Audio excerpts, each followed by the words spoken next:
The airplane wheels touched the runway with a heavy thud that vibrated through Amara's chest like the echo of a long-awaited heartbeat finally returning to life.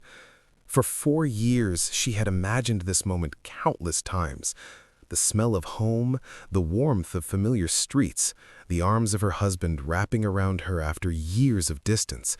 But something about the quiet tension sitting in her stomach refused to settle, like a whisper of doubt she could not fully explain. The humid evening air wrapped around her the moment she stepped outside the airport, thick with the scent of dust, distant cooking fires, and the faint sweetness of roasted plantain drifting from roadside vendors. The sounds of honking taxis and shouting drivers filled the air with the chaotic music she had grown up hearing. It should have felt comforting, but instead, it stirred something restless inside her chest. During the ride home, she pressed her forehead lightly against the taxi window, watching familiar streets glide past under the dim glow of yellow streetlights. Children chased each other between narrow alleys, women carried baskets balanced perfectly on their heads, and men gathered outside small kiosks, laughing over late evening conversations. Everything looked exactly as she remembered, yet something inside her life had changed. Kelechi was supposed to meet her at the airport, but an urgent work issue had forced him to stay behind. That was what he had said during their brief phone call earlier that morning. His voice had sounded distracted, slightly strained, but she had brushed the feeling aside. After all, life happened, work happened. Still, the absence lingered like a small bruise in her heart. The taxi turned onto their street just as the sky deepened into a dark velvet blue. Amara felt her pulse quicken with anticipation as the familiar houses appeared one after another. The small mango tree outside their gate stood exactly where she remembered it, its branches stretching wide as though waiting to welcome her back. She stepped out of the taxi slowly, her suitcase wheels crunching softly against the gravel driveway. The house lights were already on. A quiet smile spread across her face. Maybe Kelechi had prepared a surprise. Maybe he wanted to make up for missing the airport. The thought warmed her chest as she approached the door. But as she pushed it open, laughter drifted from inside the house. Not Kelechi's laughter, a woman's. The sound froze her footsteps instantly. For a moment, she simply stood there, suitcase still in her hand, her heart beating louder with each passing second. Then she walked further into the living room, and everything inside her world shattered. Tario was standing in the kitchen doorway wearing one of Amara's old house robes, her hair tied loosely back as if she had lived there for years. Kelechi stood beside her holding 2 cups of tea. For a moment, all 3 of them stared at each other in stunned silence. The air inside the room became thick with a tension so heavy it felt impossible to breathe. Amara's mind struggled to process what her eyes were seeing. Her best friend, her husband, inside her home, living something she could not yet bring herself to name. The suitcase slipped from her fingers and hit the floor with a dull thud. Neither of them moved, and in that moment, Amara realized that the life she had spent 4 years building abroad had returned home to something she never imagined possible. The 2 people she trusted most in the world were standing in front of her, together. Amara stood there for what felt like an eternity, her mind suspended in a strange, hollow silence where thoughts refused to form and emotions arrived only as distant echoes. The house she had imagined returning to for 4 long years now felt unfamiliar, as though she had accidentally stepped into the wrong life. The air smelled faintly of ginger tea and freshly cooked rice, scents that should have brought comfort, but instead twisted painfully inside her chest. Neither Tario nor Kelechi moved immediately. Their stillness only deepened the tension filling the room, like the heavy pause before a storm finally breaks. Amara's eyes slowly traveled across the small details around her. The familiar sofa where she and Kelechi used to sit during quiet evenings, the framed photographs still hanging neatly on the wall, the curtains she had personally chosen before leaving for her job abroad. Everything looked exactly as she remembered, yet Everything had somehow changed. Tario was the first to break the silence. Her face, usually bright and expressive, now carried an uneasy stiffness. She placed the cup of tea down carefully on the counter, as if sudden movements might shatter something fragile. The robe she wore belonged to Amara, an old cotton one Amara had left behind years ago. Seeing it wrapped around her best friend's body felt like a quiet betrayal, even before a single explanation had been spoken. Amara finally inhaled, her chest rising slowly as though she had forgotten how breathing worked. Her voice, when it came, sounded calmer than she expected, almost detached, the way someone might sound while standing outside their own life. She asked a simple question, but the words felt heavy enough to tilt the room. She asked what exactly she was seeing. Kelechi ran his hand slowly across his face. His shoulders, once always so steady, now seemed burdened by a weight he had been carrying for too long. The confident composure that usually defined him had cracked into visible uncertainty. He stepped forward slightly, but not close enough to reach her. He began explaining that things were not what they looked like. Yet even as he spoke, Amara could feel a strange numbness spreading through her body. There was something about the way both of them avoided her eyes, something about the quiet familiarity between them that spoke louder than any explanation could do. Tario finally found her voice as well, though the words came slowly, tangled with guilt and hesitation. She explained that she had been helping Kelechi during a difficult period. She said he had been lonely. She said the house had felt empty. She said that she had only intended to support him as a friend. Each sentence sounded rehearsed, fragile, and incomplete. Amara listened without interrupting. She simply stood there, absorbing every word, every nervous glance, every pause between their explanations.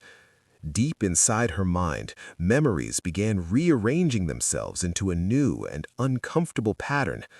The late-night calls that Kelechi had sometimes missed, the short replies to her messages, the growing emotional distance she had tried to ignore because she believed in the strength of their marriage.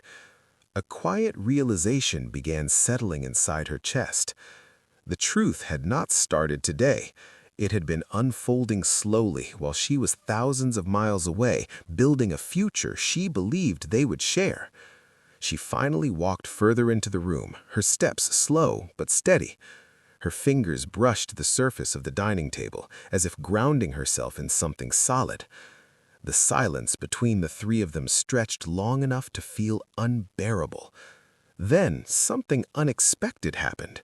Mama Ifunanya appeared in the open doorway. The elderly woman had likely heard the taxi arrive earlier and grown curious when she saw Amara's suitcase still outside the gate. She stepped in slowly, her calm eyes moving carefully from one face to another. Years of observing human behavior sharpened her instincts. She didn't need explanations to sense the emotional chaos filling the room. Her gaze finally settled on Amara, and something in the older woman's expression softened with quiet understanding. Amara felt a sudden rush of emotion rising in her chest, but she forced herself to remain composed. Instead of crying or shouting, she turned toward Tario and Kelechi with an unsettling calmness. She asked them both a question neither of them expected. She asked, "How long?" The question hung heavily in the air. Tario's lips parted slightly, but no words came out. Kelechi looked down at the floor, his silence stretched just long enough to become its own answer. That silence broke something inside Amara far more painfully than any confession could have. For a brief moment, the room seemed to tilt slightly, as though the ground beneath her life had shifted. But then, something surprising happened inside her mind. Instead of collapsing under the weight of betrayal, a strange clarity began forming. The 4 years she had spent abroad had not only changed her career or financial stability, they had changed her strength. She slowly picked up her suitcase from the floor and rolled it towards the hallway without another word. Neither Tario nor Kelechi attempted to stop her. Mama Ifunanya watched quietly, sensing that something important was unfolding. Amara disappeared into the bedroom she once shared with Kelechi. When she returned a few minutes later, she was carrying a small envelope. She placed it calmly on the dining table. Kelechi frowned slightly, confusion replacing his earlier defensiveness. Amara explained that she had been planning a surprise. During the 4 years she spent abroad, she had invested nearly everything she earned into a construction project. The project was meant to become a family clinic in their neighborhood, a place where affordable healthcare could serve the community they both grew up in. She had intended for Kelechi, with his engineering background, to manage the building project when she returned. Inside the envelope were the official property documents. But as Amara spoke, her voice carried a new firmness. She explained that the documents were now entirely in her name. The clinic would still be built, but it would no longer be part of the future she had imagined with Kelechi. The realization slowly spread across Kelechi's face as he stared at the envelope. Years earlier, he had quietly believed that Amara's time abroad would eventually benefit both of them equally. But standing there now, he understood something he had never fully considered.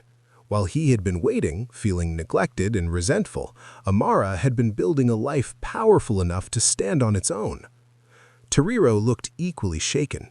Her initial belief that Amara's long absence had weakened the marriage suddenly felt naive and short-sighted. Mama Ifunanya finally spoke, her voice calm but firm. She reminded them that betrayal rarely begins with evil intentions.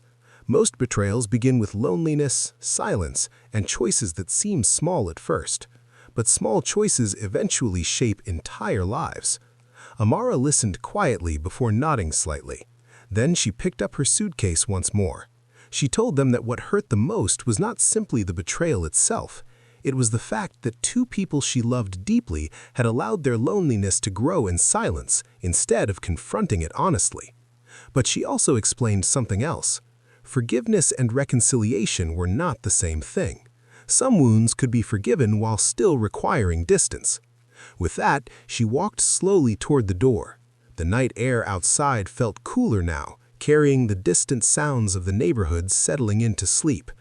The mango tree branches rustled softly above the gate, as if whispering something only she could hear. Behind her, Kelechi remained frozen near the dining table, the envelope still unopened in front of him. Toriro stood motionless near the kitchen doorway, realizing that the friendship she once cherished might never return to what it had been. Mama Ifunanya watched Amara step into the night with a quiet expression of respect. Because sometimes the greatest strength a person can show is not revenge. It is the courage to walk away from what no longer honors their worth. And sometimes the most powerful comeback is not proving someone wrong. It is building a life so strong that betrayal can no longer destroy it.